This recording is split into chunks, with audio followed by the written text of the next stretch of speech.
Hi, I'm Sam the Oilman, and today I'm in Penang in Malaysia. And I'm going to do a comparison between Pokemon Go and the new game Maguss in a more rural or suburban environment. So in the next days and weeks, I'm going to be doing a lot more Maguss videos. So remember to subscribe to my channel if you're interested to see more about this game. Now, so what I did was, you're probably seeing it on the screen right now, is I did the same walk. It's about a half-hour walk.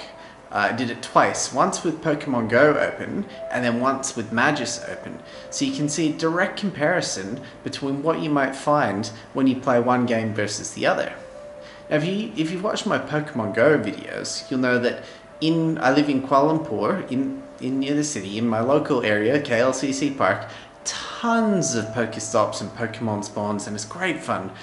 But as soon as I travel out somewhere more regional or suburban, it's almost not even worth playing. Like, to do what I could do in Kuala Lumpur and the spawns that I would find in KLCC, I might have to play all day or maybe even all week just to do what I could do in half an hour, or two or whatever at KLCC.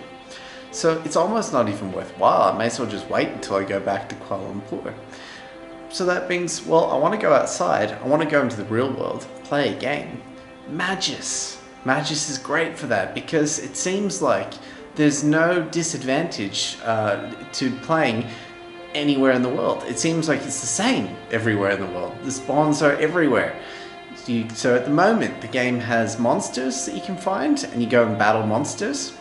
And there's also like crafting items that you find to brew potions and things like that. So another thing them walking around is you can see on Pokemon, I'm just waiting for the Pokemon to spawn, and maybe they do, maybe they don't. But with Maguss, it's like a built-in tracker.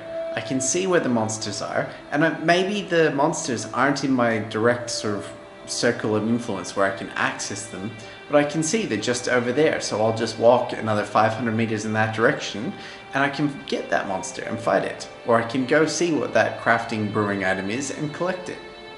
It's great.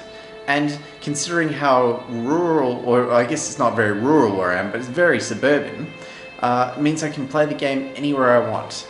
Tomorrow I'm going to go walk along the beach and play on the beach. And do a lot of monster fighting, but there won't be many Pokemon there, so great for me. I can make awesome videos playing Maguss in really cool locations that really might not be possible with Pokemon unless it's, you know, a big city. So really happy about that. Now, if you're interested in learning more about Maguss or want to see more Maguss videos, remember to subscribe to my channel, because in the coming days and weeks, I'll be making a lot more Maguss videos. I'll still make Pokemon videos, but when I'm traveling in, as I said, more suburban, rural areas, it'll be Maguss. So I want to be sure that what I'm saying is correct about this game being a good game for rural play. So when I was driving up to Penang, I stopped in the side of the freeway and turned Maguss on, did a bit of a screen record there to see what was around. And yep, heaps of stuff all around. Now, I was, jungle on either side of me, no access to be able to go and get these things. But in theory, if stuff's spawning in the middle of nowhere, it should be spawning everywhere. So even if you're rural, as long as you have access to go and explore where these monsters have spawned, you can play. It's fantastic. I'm gonna go play Maguss on the beach tomorrow.